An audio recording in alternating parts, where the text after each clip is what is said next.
Tendu à Bouaké, les militaires ont pris le contrôle de la deuxième ville du pays. Des tirs à l'arme lourde ont été entendus. C'est d'ailleurs notre image du jour, image ici de ces soldats qui ont installé un barrage. Le mouvement de colère s'est étendu à d'autres villes ivoiriennes comme Daloa, Korogo ou encore Daoukro. Avec nous depuis Abidjan, notre correspondant Ange Hermaniani. Alors Ange, que se passe-t-il exactement au moment précis où l'on est en train de se parler ? Alors, il faut dire, Dominique, malgré l'appel du gouvernement au calme et en début de dialogue avec les lutteurs, la situation est encore très tendue cette nuit même à Bouaké.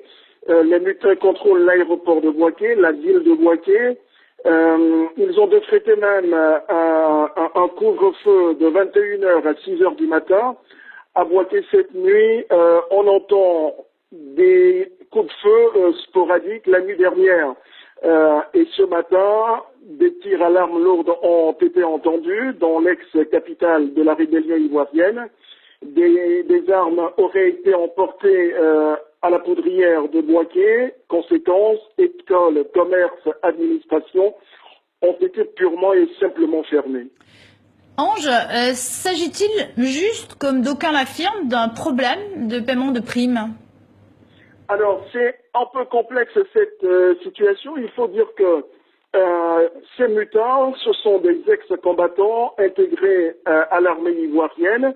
Ils réclament bien évidemment des primes allant jusqu'à 7 000 € pour ce qui représenterait leur récompense pour leur contribution à faire tomber Laurent Gbagbo en 2011. Mais ce que les Ivoiriens redoutent par-dessus tout, c'est que sur ces revendications d'ex-combattants ne viennent se greffer des règlements de compte politiques qui compromettraient gravement la paix et la stabilité retrouvées ici en Côte d'Ivoire. Quel est le règlement de compte et que vous évoquez en Germane ? C'est juste que cette situation ne dégénère sur un terrain politique. La situation en Côte d'Ivoire est encore fragile, même si on a la stabilité, on a la paix, et il faut quand même se méfier que ces questions militaires se retrouvent sur le terrain de la politique. On a déjà connu cela ici par le passé, et on sait ce que ça a coûté à ce pays.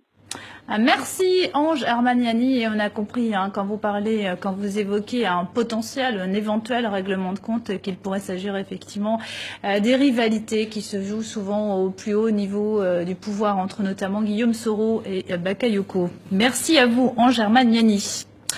Autre image importante.